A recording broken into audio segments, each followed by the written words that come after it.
ایک گھنے جنگل میں ایک چالاک ہرن رہتا تھا جو اپنی عقل اور تیز دوڑنے کی صلاحیت کے لیے پورے جنگل میں مشہور تھا۔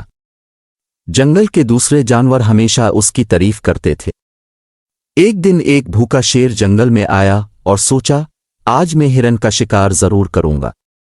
شیر نے ہرن کو دیکھا اور چھپ کر اس کے قریب آنے کی کوشش کی، لیکن ہرن ہمیشہ ہوشیار رہتا تھا۔ اس نے شیر کو دیکھ لیا اور فوراً خطرے کو بھانپ لیا۔ ہرن نے دل ہی دل میں ایک منصوبہ بنایا۔ ہرن نے اونچی آواز میں کہنا شروع کیا، واہ کتنا مزیدار کھانا ہے، میں تو مزے سے کھا رہا ہوں۔ شیر نے حیرانی سے پوچھا، کیا کھا رہے ہو ہرن؟ ہرن نے جواب دیا، یہاں ایک بڑا مگرمچھ مرا ہوا پڑا ہے اور میں اس کا گوشت کھا رہا ہوں۔ شیر کو بہت بھوک لگی تھی اور اس نے کہا، مجھے بھی کھانے دو۔ ہرن نے چالاکی سے کہا، ضرور، لیکن اس مردہ مگرمچھ کے پاس مت جانا، اگر وہ زندہ ہوا تو تمہیں نقصان پہنچا سکتا ہے۔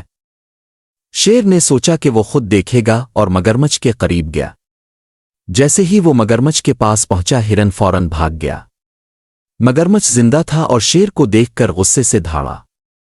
شیر ڈر کے مارے وہاں سے بھاگ گیا اور ہرن نے اپنی عقل سے اپنی جان بچا لی۔ کہانی کا سبق: عقل اور حاضر دماغی ہمیشہ مشکل حالات میں ہماری مدد کرتی ہے۔